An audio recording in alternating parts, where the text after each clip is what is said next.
All right, so we're live. Want to shout out to the homie DJ Torres. Man, what's good, my man? Let's go. How you doing? Birthday tonight? Yes, sir. So, do you know why there's $2,000 in ones on the desk? I do not. There's stripper Olympics are going down tonight.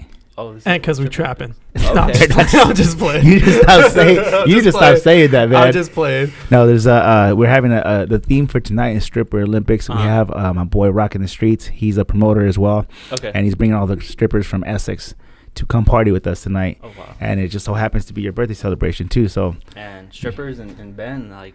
Yeah, it's gonna be a movie. You already know. Yes, sir. So yeah, man. So you're out here just visiting. Torres told me to come out for my birthday, so I was like, all right, let's get it. So I'm out here. Shout out to Torres. Are you drinking tonight or maybe? I mean, it's his birthday. He's gonna drink. It's his birthday, so. All right, I'll have my sister drive me. You can't get no pink pussies. You got to get like some real man shots. I got you. I'll take some shots. Some Don Julio or something. What do you drink? Oh man, I hate shots. I cannot take shots. So you're a beer guy? No, I really don't care for beer either. It's mainly just Jack and Coke. Oh, okay. Yeah, I can't do light liquor. You're a whiskey dude. Yeah. I don't know, man. I can't mess with whiskey. I had a Crown Apple and cranberry the other day. That was pretty good. Really? But that's sweet. Whiskey, like Jack Daniels. Yeah, I'm not a big fan of like the whole apple stuff. Even like Ciroc and even vodka, but I still can't do. So you like straight type of liquor that puts hair on your chest? Pretty much, yeah. Everybody, everybody says whiskey is gross, but I mean, I love it. So, bro, all alcohol tastes fucking disgusting to me, bro. That's why I don't fucking drink. I'm being dead ass honest. It's not that bad though once you get used to it. But like, you know how like some people are like, you know what? I'm just gonna kick back, drink some beers, you know. Yeah. That's not Torres. Yeah, not at all. That's not Torres. I just rather just pour up my lemonade, my Powerade. Does he know the story of Vegas? Have you told them about it? Did I tell you about Vegas? No, what happened? So on my 21st birthday, I'm gonna let him tell his version. Go ahead. Oh, okay. So on my 21st birthday, Dario, the owner of McFadden's and our guy's Iconic Vibe, took me out to Vegas, right? 21st birthday. And we were DJing at the club before we left, like the night before.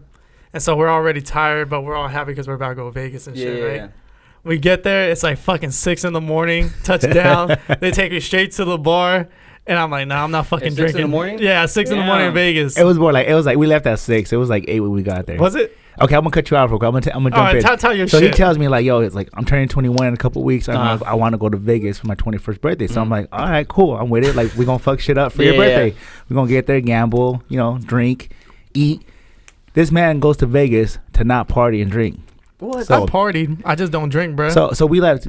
Think about this, bro. I'm older. I'm 34 years old. Yeah. So my body can't handle like not sleeping and drinking like when I was 21. Yeah. So we leave on a Sunday morning. We fly out to Vegas, get there by 8 o'clock. So we'll get there. We all ready to fuck shit up. It's 8 in the morning. We all start drinking except for this man. We're drunk by like 10 o'clock in the morning. Jeez.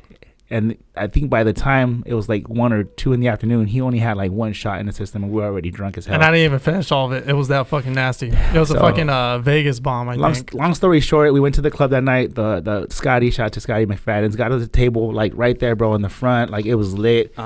I was super already by 10 o'clock. I was already hungover. I didn't even want to drink no more.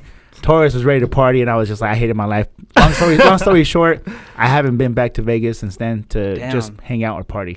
Is that how you guys feel? Because he ruined it for me.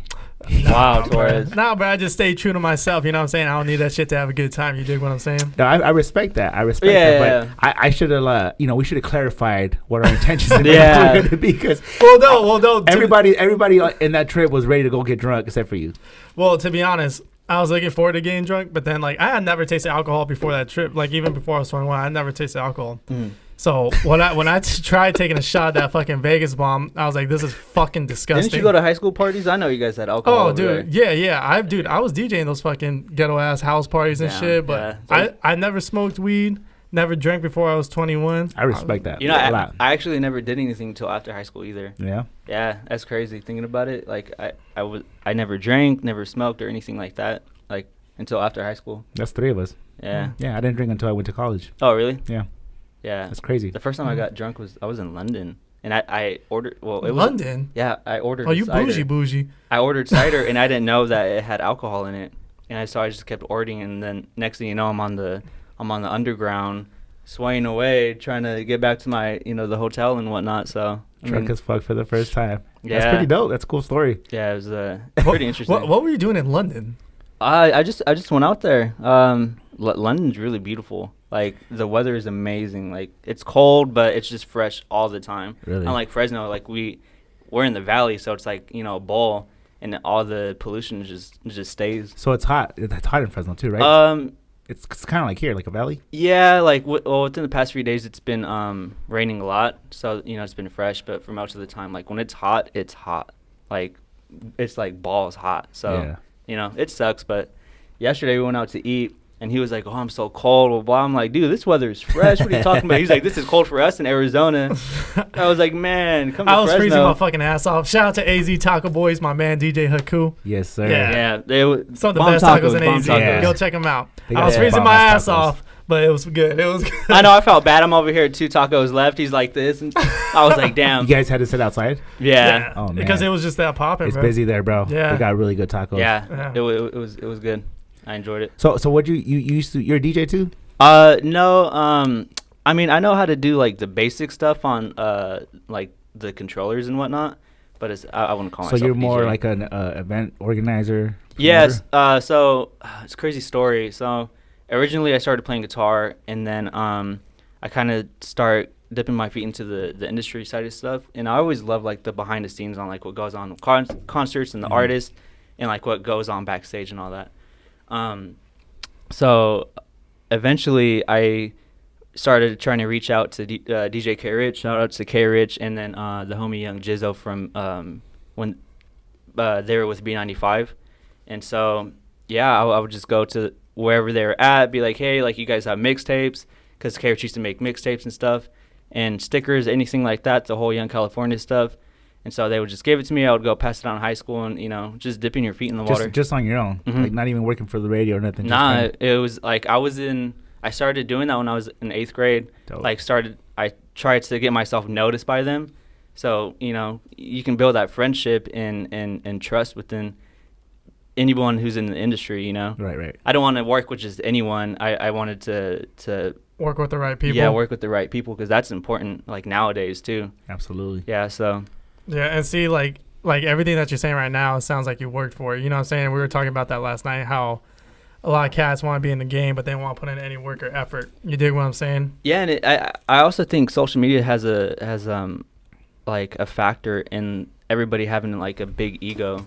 Absolutely. Everybody has all these followers and views, and just like, that it really doesn't matter at the end of the day. It's like what's the word, like a facade. Like, people put up this front that they're making money and doing all this different stuff, and it's not. I mean, we talk about that all the time. Yeah. And motherfuckers need to learn to separate social media From and reality. real life. Yeah, from reality. Mhm. Yeah. Me and my dog AL3 were just talking about this, man. Motherfuckers need to learn that shit. Yeah. You know what I'm saying? Yeah. It's crazy because, there's only so much you can do with networking on social media. Like, it's so much better. Like, I think 99% better to network in person.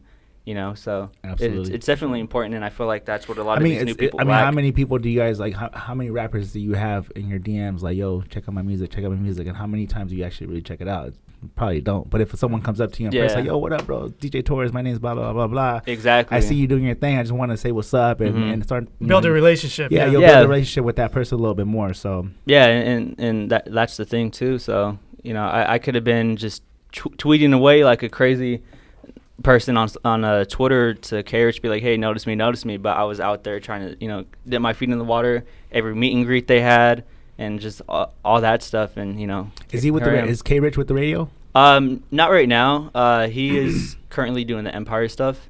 Obviously with the whole COVID situation, everything just kind of died down, so there's not a lot of things to do. And he's producing as well, right? Because I remember he has a bunch of records.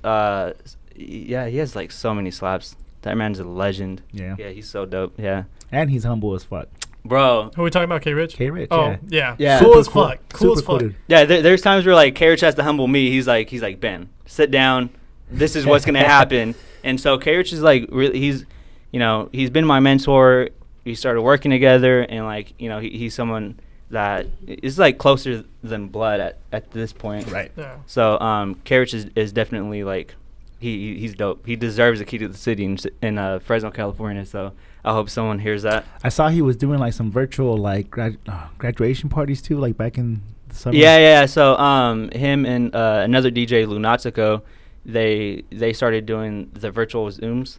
And yeah, it pops off. Like, it's powered by Xfinity and all that. So it's so people just sit there and party from their home. Yeah, like on Zoom. Yeah, it's really interesting to see what extent people will do to just have fun now, because everything definitely sucks right now. So and everything right now in Cali is still on lockdown. They just lifted some restrictions. So before you couldn't even like dine outdoor, like it was just takeout. But now you can dine outdoor. Can't dine indoor yet. But when did that happen? Oh man, I think it was like last Friday when they lifted everything up. Good. Yeah, but some positive, man. Did you see a lot of businesses out there close? Oh, bro, like so many. Yeah, like some homies lost clubs, and it's fucked hella up, bad, man. Bro. Yeah, it's fucked up. Yeah, bro. Yeah. I think Cali probably has been feeling it the worst than anybody. Yeah, shout out to Newsom, man. Who's that? Our governor. Oh. Yeah. Oh, okay. I didn't hear you right. Yeah, okay. Gavin Newsom. Oh, man, that man's a trip. But it is what it is, At the end of the day, we also got to survive. Yeah. I hope we don't get fucking flagged for that. Man. Can I say that? No. I'll take it. Okay. I got a yes from our producer. Wait, can you cuss on here? Yeah, you can cuss. Okay. Fuck yeah, you can fucking cuss. Well, I didn't know. I don't want to be like, fuck shit. Like, I don't know. Say that shit. No, I'm just imagine. There's just certain shit that we can't talk about, like political stuff and, Oh, I hate politics. Yeah, bro. Yes, so I hate politics. They'll politics. flag us. That's why I was like, can I say that? No. Anyways. Dang. Yeah, man. So what happened last night? You guys were a little turnt. Yeah, actually, I had a plan to stop by his place, and then I wanted to go by Scottsdale because I'm leaving tomorrow at like 5 o'clock. So I just wanted to check some stuff out. But his place was like turned, so I was like, I'm just gonna stay here. I was with my cousin. That motherfucker was cracking, huh? Bro, yeah. Lookout Tavern. Yeah. Shout out to the Lookout family, man. Yeah. Yeah, bro. It was interesting. Bro, the production in there is pretty intense. They got some dope ass screens and lighting. Dude, hey, the owner, lights too, bro. Dude, the owner did not fuck around when it came to designing that place, putting money into it. You know what I'm saying? That's the first thing when I noticed when I went in there was, okay, these motherfuckers are about their shit because they dropped money on this place. You know what I'm saying? Yeah. And it takes, you gotta spend money to make money. You know what I'm saying? Absolutely. And the light show in there is crazy, bro. And I don't think a lot of people really understand that the way the music feels in there, the beat, the bass, and then the lighting, the visuals, like all of that matters, man. Yes, it does, bro. And it really surprises me how some people just like don't understand that. Yeah, you know? I believe that production is really important, especially with like concerts nowadays. You have rappers that just go out with DJs, and bro, absolutely. And it's just like, bro, like what the fuck? Like you guys can do so much more. I mean, I know the budget might not be big, but it's just like they don't even try. Like it's just a table, the laptop and everything, and it's just that's it. Two 12s on the side. Yeah, like, you're talking about like some of the hip hop shows, right, where they don't put like any energy. Yeah. Absolutely, bro. Yeah. So. And then you got like these like EDM festivals and concerts where they're having like these massive fucking stages, bro, with all these screens and CO2 and then fireworks. the bubble, bro, the bubbles, it's crazy, bro. And like here's the thing, like our light guy there, he's actually the owner too. He comes in and does the lights and stuff, like little DMXing and all that shit. Bro, it makes my job so much easier because it just builds the energy in the room. Absolutely. You dig what I'm saying? Like just having a light guy there that knows what the fuck he's doing, flashing, cutting them down when the song's just chill out. Or for a even minute. like when stuff happens, to have someone there to go deal with it, so that you as a DJ don't have to deal with it. You know, because I've done some events where I'm the DJ, I'm the MC, I'm the light guy, I'm the sound guy. Hey, what did I tell you last night? When Dario goes and DJs at a club, there's owners. But when it's Dario's night, Dario's the fucking owner. Yeah, Dario's the fucking owner. Dog shit. Hey, bro. I mean, no one's gonna run your night or your business like yourself. You know what I'm saying? Like you can't really put that trust in nobody. So when it's my events, bro, like I'm running around from the moment I get there. I try to get there at 9:30 before we open most of the time. And I'm there. I'm like usually sometimes the first person and the last person because I want to make sure everything runs. Oh yeah, most point, definitely. Bro. Like even when I had my 21st birthday party last year, like originally, well, there's a long story behind that. I saw that video. Yeah. So it was playing them last night at a tavern. Yeah, it was a whole bunch of ass shaking on the fucking TVs. Yeah, but like the club owner, he was like, look, we can do whatever you want, have your birthday however you want. And I was like, all right. So everything was in my hands. So I was like, I just had everything lined up, and it was perfect. And it just goes to show, like, when you like take control of things, then it's gonna end up fine. So Yeah. Mm-hmm. And it's kind of funny you say control, because I'm a control freak, man, when it comes to stuff like that. And like some people that I work with, they don't like it. But at the end of the day, like, it's your name. Yeah, it's my name. Yeah. And this is what I've noticed in the last like year. Like, it's kind of good and bad at the same time, I guess. But I noticed from when I've taken the most control of my events or partnerships or whatever it is when I started making the most money. Yeah. And it's just because, like I said, like I'm just so specific about how I want things done, how I want things. I guess it's good and bad. And honestly, Dario, that's why I love fucking working with you, man. Because like, I know like if we go in and do an event, if we're gonna start a night and shit, we're gonna fucking make that shit successful, no matter what the fuck it takes. We've been fortunate, man. Like right now, everything that we've like put our hands on is just we're doing good. You know what I mean? Especially being through a pandemic, and I just feel like so like positive and happy. Like everything that we're doing is just popping off. Yeah. After the suffering, bro, in 2020, I mean that shit was just everybody did in the industry, you know. Yeah. That was a tough time, man. I remember when everything was shut down for like a month, like couple months and shit. I came over. I told you, bro, I'm fucking depressed, man. Like I don't know what the fuck I should be doing. We had a heart to heart in the office. Yeah, I remember. Yeah, man. Yeah, like honestly, it did hit me too. Hit everybody. Yeah, like, well, for me, like I'm very social, and I'm constantly out, whether if it's with K Rich or doing the other club stuff, and there's always something to do, and just for everything to just there's nothing to do now, and it's just it definitely sucks. It's because, bro, we're not meant to be like that. We weren't created like human beings. We're not created to just sit there and not do anything. We were meant to like interact and meant to be social. For sure. We weren't made to be isolated. Yeah, definitely not. Yeah, I had about like I want to say 2 weeks after. Remember St. Patrick's Day last year at McFadden's? That was the last event that we had before the shutdown. I had like 2 or 3 rough weeks, and I just said I had to get to the point where I was like, yo, fuck it, like I got to do something. So, even if it wasn't entertainment or clubs, I just started reading books, started doing research, working on music, like in here in the back, cleaning the warehouse just to make it better. So I, at least stayed. I didn't want to just stay at home and do nothing, bro. Like, it definitely sucks. I gotta say too, though, like instead of looking at all the bads that the pandemic had, I look at more of the positives. And in all honesty, I feel like this pandemic has honestly really helped me grow, not only as a DJ, but as a person, and seeing everybody's true colors. Oh, most definitely. You dig what I'm saying? Yeah, man. For example, like I just remember, okay, well, I'm not that strong yet in these areas of DJing. Let me go home. Let me take some time actually learn this kind of style of music, this style of mixing, how I'm gonna come in, how I'm gonna come out, where I'm gonna go. And that's actually helped a lot. Like I think you probably seen it too, like Absolutely. like my growth. You know what I'm saying? Absolutely. That and just like I said, man, you just see everybody's true colors during these kind of times. When times get hard, you see the true colors. Absolutely. Yeah, especially the girls. Shout out to the girls that would ask for free tickets, and it's just like now there's nothing going on. They don't hit you up anymore. It's like okay, I guess. So I think the most positive thing I got out of the pandemic was I realized how much I could. How can I say this? How far I can get by with so little. Whereas like in 2019, like everything was great, and I was like spending money. We was eating, bro. Yeah, we were eating, like spending money like crazy. Yeah. Like I want more. In 2020 was bought my flight to Vegas, or pay for the room in Vegas and shit. Yeah, there you go. and I paid him back, but I didn't have one drink.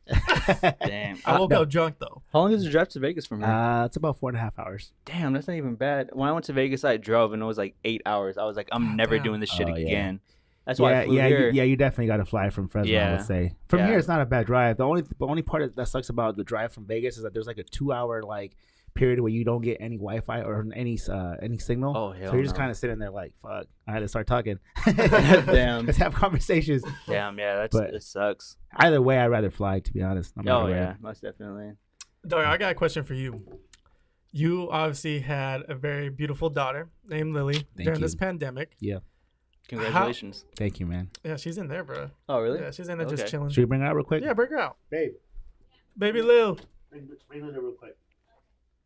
Oh, we got a guest, special guest. Surprise guest, celebrity. Gets over 1,000 likes on the gram. wow. There she is. Wow, she's adorable. Hello. Oh, look at her. She smells delicious. She smells like milk. Like, throw up in milk. Throw up in milk. Say hi, Lily. Want to say anything? There you go. There we go. All right, baby, here you go. So, the question is, Dario. What is the question? Or actually, Maria, Yes. come here. You can answer this too. What? I would love to hear both of you guys' responses. During the pandemic, I think this is the worst time that anyone could be alive during 2020. Mm-hmm. It's scary. You don't know where things are going to go and everything. And obviously, you guys had baby Lily during the pandemic. What was your guys' thought process going into that? Like, were you guys scared? Were you guys nervous? Were you like, what was the emotion behind that? I mean, It happened before the pandemic. no, well, you got pregnant before the pandemic, but he's asking like how we felt knowing that we were having a baby. Yeah. So it was it was a roller coaster, bro, because in February we found out she was pregnant, and then March 17th we found out that the city was shutting down, or the country was shutting down. So obviously coming in from 2019 or 2020, at the top of 2020 after New Year's Eve, where we felt like we were on top of the world. We just did an event with like 5,000 people and all kinds of shit, and money was good. Yeah. But that shit was so fucking crazy. Like every fucking Saturday, you just roll up, that motherfucker's gonna be popping, packed, just go with their fucking DJ. Dang, that's crazy. Bad bitches everywhere. There you go. Isaiah is calling you. But anyways, just going into that, knowing that we were on top of the world, to finding out that she was pregnant, it's like, oh, okay, yeah, like everything's good. We're ready to have a baby. The money's good. Like we're set. And then March to be like, yo, you got no work. It's like, what? What do you mean? Yeah. Like my girl's pregnant. What the fuck am I gonna do? So yeah, bro, it was very, very, very stressful. Like It was scary. the scary, and then I mean, we never really necessarily talked about it because I don't think we really wanted to worry about the negative part about it. But I just knew inside of me that I had to figure it out. I don't care. Cause luckily, I have other businesses too, so I was like, I got to figure out, restructure stuff, and it took me about 3 to 4 months, but we figured it out. So yeah, it was scary, bro. It was a very, very scary ride. Yeah, man, I can only imagine, bro. Because you're not responsible for yourself no more. Like, Yeah. you're responsible for Yeah, it's time My to girl- get that gear grinding again. for Yeah, my girl and my daughter. You know what I Yeah. mean? So yeah, man, it was scary. At the end of the day, you still got the beautiful family. So Yeah, we're that's still all here. that matters. Yep, still here. And like I was saying earlier, you get by, like you learn how to get by with so little now. That's what I learned the most about the pandemic. Yeah. Like you don't need you don't need a lot of the shit that you spend money on and all these different- materialistic things you don't Yeah, need. bro, you can Yeah. get by with the bare minimum. You know what I'm saying? And that's what I learned, which is good because now I'm saving more money. Yeah, there you go. Yeah, it's definitely interesting to see the shift within the music industry since the pandemic has started. Like, taking the artists and doing the radio promos and, just the tours and meet and greets and stuff. And now everything is just virtual, or like the radio station is like remote. And it sucks because it's just, that's what we're so used to. Yeah. And now we're doing like meet and greets on like Zoom or, slap summits on Zoom. And, it is what it is, but definitely it sucks. Yeah. And I mean, it's probably not going to go back to normal for a very long time, if ever. So Yeah. it's just a matter of getting used to it, man, and adjusting to it and learning how to make the best of it. Yeah. So. But now you got all these TikTok songs on the radio. That's crazy. Yeah. That is pretty crazy, huh? Yeah. I feel like that's how music just is trending now. It's blowing up on social media and TikTok. But these labels are getting smart now because now they're paying the influencers to play the songs, and that's how like literally like TikTok is a trending app. Like things come and go that fast, but it's also dangerous because it just shows how fast like we're moving at the same time. Yeah. And everybody's got TikTok, bro. My mom sends me TikToks all goddamn day. That's hella funny. I send my mom TikToks. And too. everything- And she'll be walking around the house, body yada yada yada. It's funny how you say that, bro. Everything's moving so fast. Like sometimes I feel like I can't even keep up with all these like new apps or new things that are trending. Yeah. Like today, like I posted a video of my dog stopping a soccer ball. Did you see that? Yeah, yeah. And Gabe put FYP. I'm like, what the fuck is FYP? For your page. For your page, yeah. And I didn't know that. You know what I'm saying? Like, I'm still trying to keep up with everything. I'm like, I had to ask my girl. I was like, what the fuck that means? Because I don't know what it means. Yeah, Yeah, like, this motherfucker's talking shit. Yeah. That's He's like, elephant. fuck your pet. I don't know. No, But it's hard to keep up with, man. You know? yeah. Yeah. Damn, TikTok has changed the game with social media. Yeah, for sure. Absolutely, bro. Yeah. You got a TikTok? I do, but I don't really use it. Like I don't know how to like create content for TikTok because I'm so used to creating content for like IG and Twitter or like just marketing on stuff like that. But when it comes to TikTok, like I have an idea of what should happen, but I can't pursue it. and it's just hard. It's kind of like an editing app. You know what I mean? You gotta figure it out. Like today, I posted the video of my daughter where she's like going from one outfit to the other, and I just managed to get it like right on point when the beat changes. Yeah, and I didn't know how to adjust the fucking. But I didn't know. I was like, how the fuck do you do this, dude? But some motherfuckers go really into detail with that shit. I got lucky. I got lucky. The video was just perfect. I was like, fuck yeah, perfect. Saved it and posted it like that. So, yeah, man, it's just hard to keep up with all this shit. But hey, if we want to keep succeeding in this industry or any industry, like you have to stay on top of TikTok, Facebook, Instagram, all this shit. Yeah. LinkedIn is another one that, we talk about all the time that we got to get back on it. I have an account. I just don't maintain it because it's a lot, man. Like I got to figure out a way to. Do people use that? Because I don't think I've ever used that before. It's a lot. It's very more like corporate business. People our age probably won't even know what that is. Me and Chaos get into fights about all the time. What's more popping, LinkedIn or Twitter? But you know what? It's Twitter, Chaos. It's Twitter. But LinkedIn is, if I'm correct, it's organic still, right, Chaos? Yeah, it's the only one that still has organic growth. Yeah. So it doesn't really have an algorithm, I don't think. So if you really wanted to blow up, like LinkedIn would be a way to go right now. Kind of like TikTok. I don't know if TikTok has an algorithm yet, but I mean that's why people were just blowing up on TikTok because there wasn't really like an algorithm. Yeah, now that we're talking about algorithms, let's talk about how IG's algorithm is beyond trash. I hate their algorithm. Like I'll see like a post from like 2 days ago. Just I missed the original like it's just in order by what people post on who you follow. But now it's just it sucks. Have you seen that the movie on that documentary on Netflix? It's called the Social Dilemma. Social Dilemma. Yeah, bro. That was a trip. K-Rich actually told me to watch that. He was like, "Bro, you need to watch this." Is that on Netflix? Yeah, bro. You have to. I think I've seen like the. Do you want to recap kind of what it talks about? Do you remember? I don't really remember, but I remember it being insane. Basically, it's like it's exactly what you think about what social media is. Like you imagine like these two little dudes in the back, like fucking figuring out like what you want to see next. Like it's exactly like they basically have built a algorithm on the back end to track how long you watch a video, what kind of videos you watch, what your interests are, the links you click on, everything. They track all of that, who your network of friends is, so that way the next video that comes up is something that you will want to see, and it kind of like keeps you hooked. So basically, like if you ever notice, like I do this all the time, I like go into like see a message and I look at my reels, I'm like, oh shit, what is that? So I click on it because it's something that they know I'm interested in, and then the video after that is something else that I'm interested in, and then the one after that. So next thing you know, I haven't even looked at the message or whatever it is, and I'm like 10 minutes deep into social or on Instagram because of the way they set up their algorithm. Bro, it's just like if you look up something on Safari, like on your iPhone, like let's say I'm trying to find new turntables. Yes. Next thing you know, I'll see a fucking ad on my Instagram for new turntables and shit. And it's crazy because I remember there was a time, it was like back in high school, like it was weird because like people were saying, and it's happened to me too, I would be talking about something with like somebody, and like somehow my phone would pick it up and I would see it on my feed. Yes. Like and I never looked it up. I think that's true. I think it is fucking true. It's crazy. Yeah, it's true, dog. What was I talking? I was talking about something the other day. It was a specific product, and I was talking to somebody. I think it was my girl. We were talking about it. I hadn't even touched my phone. Like 5 minutes after I picked up my phone and there was an ad for it, I was like, "This is fucking crazy." Yeah. So I believe it. I believe it. Yeah, they're tapping in. And I don't think it's a thing like that they actually put out there that they're actually listening. Oh, nah. Heck no. It has to be illegal, man. Yeah. It has to be fucking There's illegal. always like loopholes with like stuff like that, and it's insane. Yeah. Well, I mean, every time do you ever really read the terms and agreements? Nah. Of any social media. It's too damn long. Yeah. I mean, my mentality is like this, like, oh, fuck it, everybody else is doing it. Yeah. It must be okay. Yeah. You know? And it really isn't. We probably should take the time to read it because God knows what we're giving up, you know? Yeah. Like they were saying, TikTok was like getting all our personal information at one point, and supposedly why they were gonna. It's kind of scary, man. I don't know. Ben, I got a question for you. What's going on?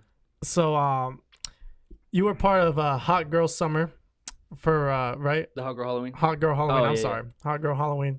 For the viewers, they don't know what that is. Hot Girl Halloween is an event that Ben right here was a part of. He promoted. He did all the behind the scenes stuff. He invited me out there to go DJ, but I was already booked on Halloween. And I just really want to know, what is the first thing? Okay, what's the difference between running a club event and a concert? because you were gonna bring me out for a concert, right, to Mm-hmm. DJ, and Dario probably already knows what. Well, not probably, but Dario knows what the fuck to do because he does both. He does concerts and he does fucking clubs. But what's some of the very first steps that you do, and then I want to hear your response as well. So I mean, the club stuff, I feel like with the club stuff, you have to promote within the week that the event is happening. But with concerts, you have to. It's like more so long-term marketing, and just pushing everything out, having dates for when to push promo and what events are going on to promote that event at the other events, because the big Fresno Fair was going on, so we're like, okay, let's get someone to put like flyers around at the fair, and it's just stuff like that. It's really important. So The OG shit, putting out flyers. yeah. Yeah. I'm not too much of a flyer guy, but at the end of the day, like, it still works. So Oh, dude, I remember in 8th grade, I sent him a flyer that I had this kid draw me in 8th grade, and I went to Staples and just got it all printed and shit. But my 8th grade promotion, I threw a fucking big ass house party and shit, and I was hanging up flyers all around the fucking school and shit. Damn. The principal called me in and shit. I was like, yo, man, I'm just a hustler just trying to get it. You know what I'm saying? that's hella funny. Yeah. That's how you know you were doing work. Yeah, Yeah. dog. You know what I'm saying? Yeah, there it goes. But like production as well, and depending on what artists you have coming in, because some artists can be difficult to work with, and some are easy. But You met a lot of different artists. yeah, I've met some cool artists and I've met some douchey artists, but not gonna say any names. But yeah, Shit, so- I will. I'm just kidding. Go ahead, Man. dog, go ahead. I already know what you about to say. yeah, but I won't get into it. It rhymes with bitch.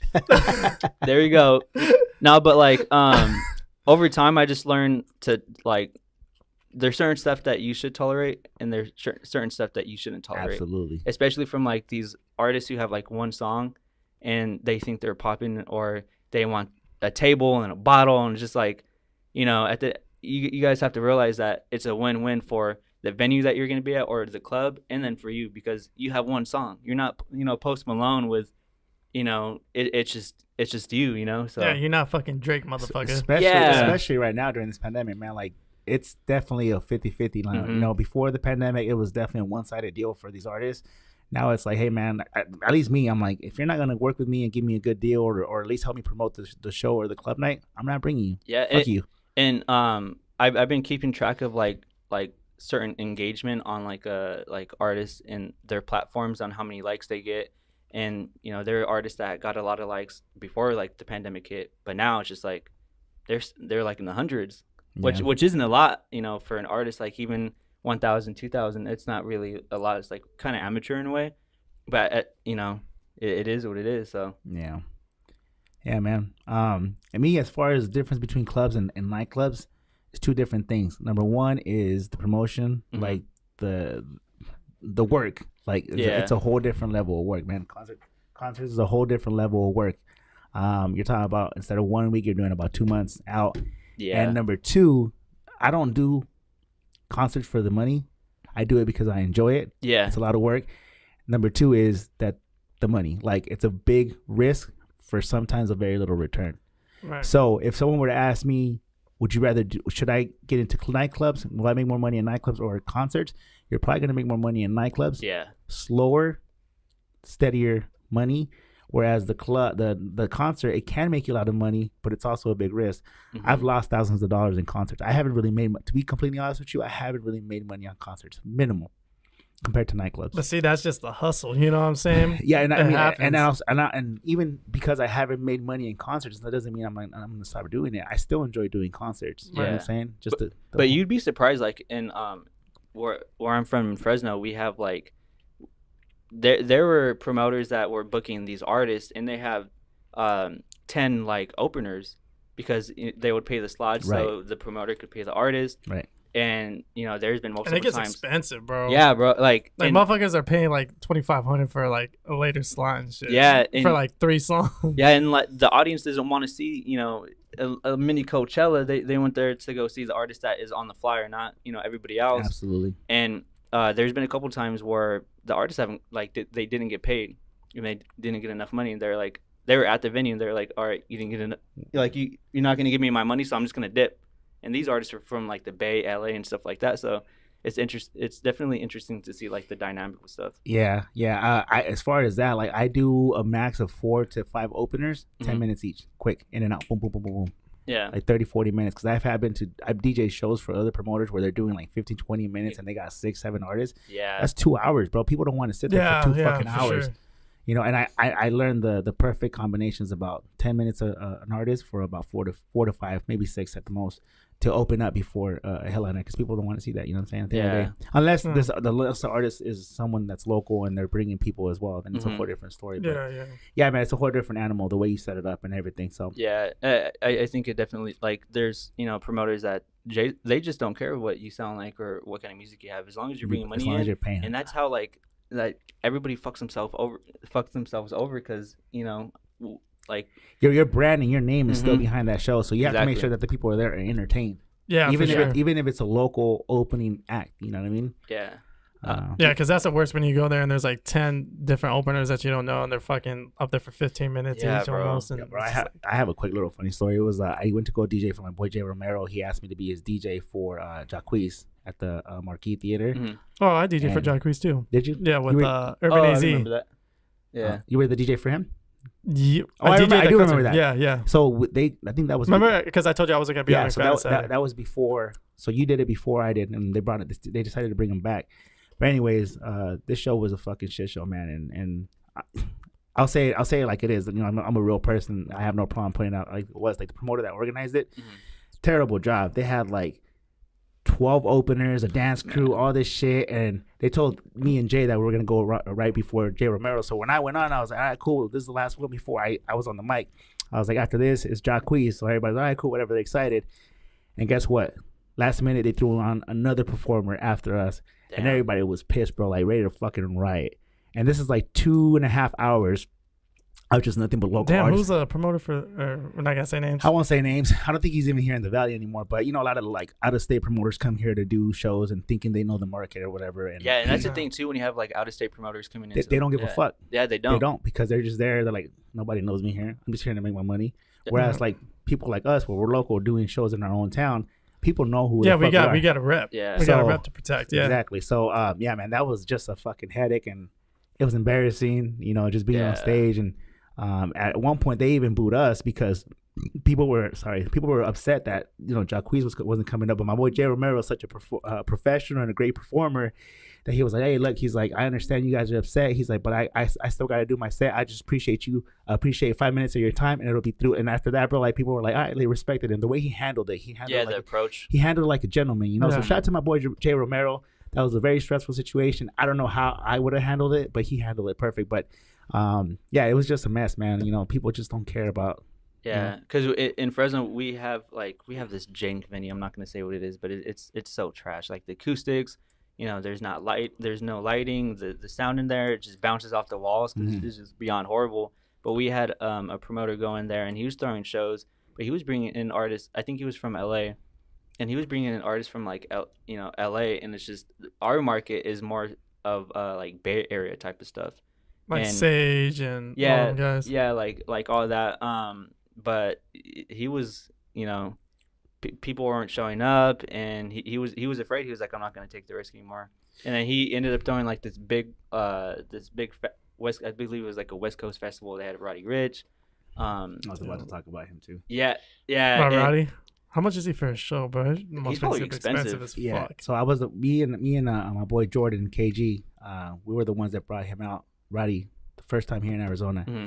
Oh, that's right. You did bring him out. Yeah, we were the first. Was that like right when his album dropped, or was that right before? That was right when the box was like about a month or two after like it was popping in January 2019, and that was another headache, bro. Like, dude was like popping. It was about to blow up, and people were fucking with them. Yeah. But this dude showed up an hour and a half late to the show at Cloud9, and people were pissed, bro. So it's also not just always the promoters or the venues. It's also the artists too. You know what I mean? They don't make it any easier. Right. And he showed up, and he was like, his manager's like, well, we're not going on until we get our money. And I was like, bro, you're an hour and a half late. I had his money in my pocket. I was like, I'm not giving you everything. Like, you're an hour and a half late. I was like, we got to work out some kind of a deal. So we did. We managed to work it out, but he was trying not to get him to perform until I gave him his remaining balance. I'm like, bro, your money's in my fucking pocket. You're an hour and a half late. My people are upset. And it was And let me say, Dario don't give a fuck who you are, bro. bro. I don't, Like when it's Dario's night, it's Dario's night, dog. I'm like, all about business and principles. You know what I'm saying? Yeah. If you're gonna do business and principles, let's do it the right way. If I pay you to be here at 9 o'clock, you better be here at 9 o'clock. If not, like earlier. You know what I'm saying? Except me, I show up at like 9:15. And the crazy thing about it, I got in your ass about that too. And the crazy thing about it is that like I had a concert before the club started, so I had about 300 people waiting in line, and it was raining outside while I had a concert going on at Cloud 9, and everything was being held back because Roddy Ricch was an hour and a half late. So I had 300 people in line, bro, right in the rain, and people upset inside because You didn't even come to McFadden's that night, right? Because it was on Saturday. I made it like super late. Yeah, because I was dealing with that bullshit, and then on top of that, imagine like 400 or 500 people leaving the club or the concert, and then security trying to switch everything up, like dealing with the meet and greet and Roddy Ricch, and then people trying to come in. It was a fucking headache, bro. But it's not always the promoters and the venues. The artists make it very, very difficult too. That's why I don't put up with no bullshit now. I don't give a fuck. That's why you got to start. Like I believe that you can't just have, you know, Roddy Ricch is performing at 9 o'clock. Like you got to tell these artists like, yo, you got to check in at this time and be here. Otherwise, like, depending on how late you are, like this is how much is going to be deducted from what you're going to be given. Absolutely, and it's funny you say that because now in my contract I say that like if you are late, we're on here in black and white. It's gonna say, it says that we're gonna deduct so much money every 10 minutes that you're late. Yeah. You know, so. These art like some of these artists fuck around way too much, and they're like late for no reason. Like give no fucks. Yeah, you've been in Fresno doing these radio runs and at the like during the day. So what is making you late? That they decided to go fucking just go eat or shopping or exactly, and it's just like they got to realize that they're here for work. It's work. a level of professionalism, bro. If someone books you and you sign a contract that you're gonna start at 9 o'clock. Be there at 9 o'clock. It's that fucking simple. Yeah, like if we tell Ben 1 o'clock, that doesn't mean 1:30. No, I'm just fucking with you. Hey, I'm man, fucking with you. I'm fucking with you. I know. Cali people, man, fuck. I'm just fucking with you, man. LA time. Nah, it's not good. But yeah, man. So, but at the end of the day, concerts are fun. They're a lot of fun, a lot of hard work and fun. But you know, I was starting to do concerts right before the pandemic. The last one I did was a YB and Corday at the Press Room. And then the pandemic hit. I remember he gave me free tickets. Yeah, it was cool. It was cool. I learned a lot from that show too. Like I timed it wrong. I timed that show wrong. Had I waited another month to do his concert, I would have blown it up and I would have done very well. But I lost money on that one. I lost money on that show, and but it's a learning experience. Oh, I learned a lot, bro. I learned a lot. That's crazy though that you bring up the whole like time stuff, because that's important too. We did a show. It was called the B95 High School Hall of Summer Jam. It was in 2015. We had like Ty Dolla $ign, Pia Mia. She just had that song "Do It Again" with Tyga. I still play that shit, bro. It slaps. It slaps. Yeah, it does. And then you had Darrell Music, Raven Justice, and you know all these other artists. And man, like K. Rich had told me that they're in a meeting with the label reps for Pia Mia. And he was like, okay, we're going to have this concert. Like, why don't I try to, like, get my foot in the door and try to, like, you know, have Pia Mia come to the perform at the concert. And so right then and there, he was like, okay, the song's going to blow up in an X amount of time. And in that X amount of time, that concert's going to happen. And so, you know, and it worked out hella well. Yeah. And I timing is important, because when an artist has a song that you think is going to blow up, fucking book them, even though if it's one song, it's depending on how well it's gonna hit your market too. Right. Yeah. So for me with YB and Corday, let's see if I can remember exactly. So if I would have waited one more month, the day that I had him was a Saturday, and then the day before his album dropped. So it didn't really give a chance, and that album was fire. The last, I think it was the last Boy it was called, or something like that. I got a little story about his crew. I got a little story. Yeah, so it had one day for his album to actually drop and really gain no traction, and my concert was the next day. Then that following Tuesday or Wednesday was when he was on the Grammys with was it SZA? Oh, that's dope. Yeah, I think it was SZA, and that video went viral.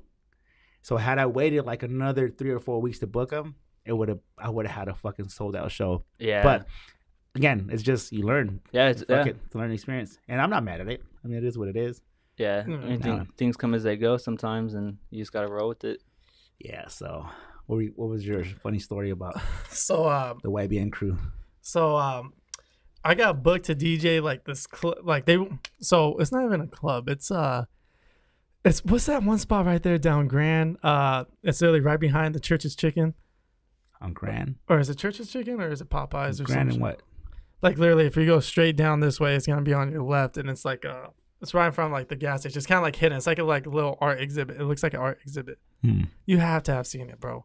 It's a little hidden, but you have Grand Avenue and what though? I don't know. Okay. I don't know. It's just down Grand. What I don't know. It's like you know where that Mickey D's is right there where the Grand comes to an end? Yeah. Oh, on 7th Avenue. Yeah. So like right here's the Mickey D's, right here's the Church's Chicken or whatever. Yeah. Well, there's like a street in the back right here where it's like an art exhibit. The Van Buren? Is that what it's called? Or the Crescent Ballroom? I don't remember which one. Is it big or small? It was pretty big. It had probably the Van Buren. Yeah, they do like a lot of art shows there and shit. Probably. Okay. Anyways, what about it? So anyways, I'm not gonna say their names, but these promoters and shit wanted to do like a club style kind of event and shit, you know? And they're like, also we're gonna have YBN Namir coming, Corday, right? And someone else from their crew, like 2 other dudes, YBN Almighty J. Some shit. Yeah, dog. Yeah. I never even fucking heard of the motherfucker before, but anyway, yeah, before that shit. But anyways, so I get there, they tell me, yo, man, we're just gonna have them perform, blah blah blah, all this shit, right? And there's no fucking Wi-Fi there. And let me just say, like, it's not a club environment, like kind of like the way it's set up, like it's almost like a big fucking warehouse, you know what I'm saying? There's no lights, there's no smoke, there's barely any fucking sounds and shit, you know?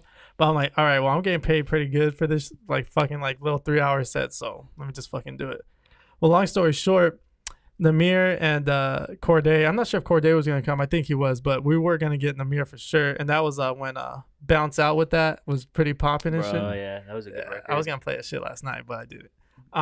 Tonight. Put on the list. I got you. Yeah. I got you. So anyways, Namir had said, oh, I'm not going, blah, blah, blah, all this shit. Canceled. He can't. You remember, right? Yeah, I remember now. He canceled. And then I don't even think I met you yet, did I? No, but he canceled. And long story short, he went to a club in Scottsdale. I think it might have been Intel or something. And he was like, yo, I missed my flight, blah, blah, blah. But I'm sending out my boys over there. YBN Almighty Damn, J. Yeah. how many members are there? Dude, There's Corday. I don't think Corday is a part of it anymore. Corday, Namir, Almighty J. There's another one. Damn. There's like 4 of them. Okay. Yeah, but anyways, the Almighty dude had just a fucking shitty ass attitude, his manager and shit. And like, I didn't know this motherfucker at all. He wasn't even popping. You know what I'm saying? I mean, in my opinion, still not. So he shouldn't have been acting that way. What'd he do? So anyways, the promoter comes up. It was like, yo, I need you to play these songs, blah, blah, blah. And this is, I think he didn't even have shit on iTunes. So there's no way for me to fucking get it. I'm like, look, homie, if you got a phone, we could plug it in and shit, right? And his manager comes up and goes, yo, what's up? You ain't playing the song? Like acting like a kind of like a douchebag, right? And I straight up told him, I go, dude, I don't know who the fuck your dude is. Like straight up, you know what I'm saying? I think I was like 17 or 18 at the time. I was like, I don't know who the fuck your dude is. And then we had exchange of words. And then Almighty comes up and he goes, yo, man, you got my shit. You gotta have it, bro. Type it in. YB. I'm like, bruh. You see this shit, it ain't fucking popping up. I don't know who the fuck you is, dog. Like, I'm sorry. Maybe you have a song that I missed, you know what I'm saying? But fuck, dude, just acting like fucking dickheads, dude. They didn't even show up with the USB drive with his music. Oh, nothing. No, that's their fault. Yeah, and then they want to try to put that shit on me? Yeah. Fuck that, dude.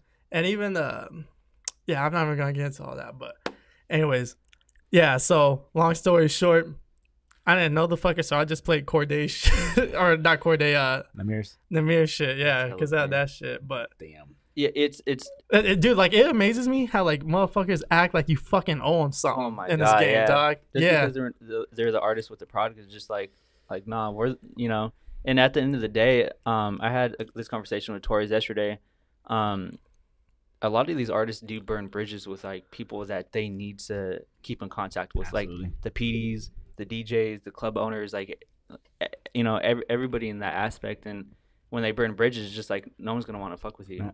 because your fans can only do so much, but the DJs and the PDs are the ones that are gonna want to play your music, Absolutely. and they just fuck it up for themselves.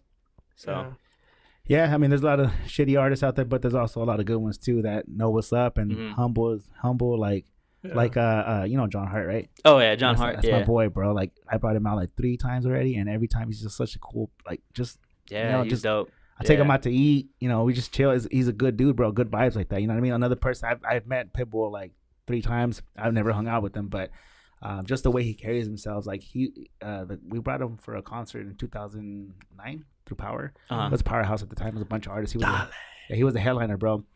We're over here breaking down equipment like 11 o'clock at night. The show was over like an hour before that, but the dude stayed walking around, shaking everybody's hands. The people from that were doing the stage came, talked to all the radio people. He's like, hey, y'all want pictures? Like, what the fuck?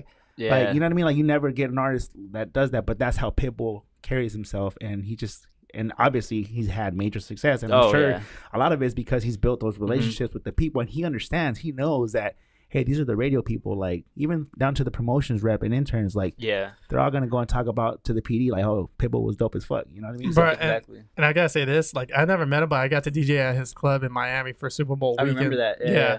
And I just remember walking into his club thinking like, fuck, this motherfucker knows what the fuck like market, like he's trying to get. Bro. Well, bro, and like here's the thing, you could tell a lot about somebody just by looking at if they own a business. You could tell you can just tell what kind of profession they're on. You know what I'm saying? Like everything that they do to the T. But I'm just saying, like, from the one time I was there, I could just tell that like he was on top of his shit. And he pretty much had his hand in everything. I saw a clip on Instagram where he was talking. He was like, he's like, when you Google Pitbull, he's like, the dog doesn't come up. He's like, my face is the first thing that comes up. How crazy is that, bro? Yeah. You know what I mean? Dale. Yeah. So imagine if you Google Torres, and out of all the people named Torres, your name came up. Shit, it already does, dog. There's cocky so ass, many. cocky ass motherfucker. All right, well, I think we're hitting about the 40-something minute mark. Anything else you want to say before we head out of here? It's finally good to meet my man Ben, dude. We've known each other for like 6 years over Twitter. Just never really got the chance to meet, and now we got to meet during the pandemic. Yeah. So what we drinking tonight? Tequila? Whiskey. Jack Daniels, yes, correct. I'm drinking tequila, and we're gonna figure out what Torres is gonna have. Except for you gotta take me home then. I could take some. I got you. All right. I'll take you home. I'll buy some Capri Suns before I head over there. Good. Some high seas. Some high seas. You want some chocolate milk? Some fucking fucking Nesquik. All right, man. Well, appreciate you for coming through tonight. We're gonna have a good time, and we're gonna throw all this money. Yes, sir. So thank you guys for whoever that tuned in, and make sure you guys hit the subscribe. Shout out to the Bay, K Rich, everybody out there. My man. Shout out to my boy K Rich. Hit the subscribe button and the like button. Share us. Let's go. Young California. Yeah.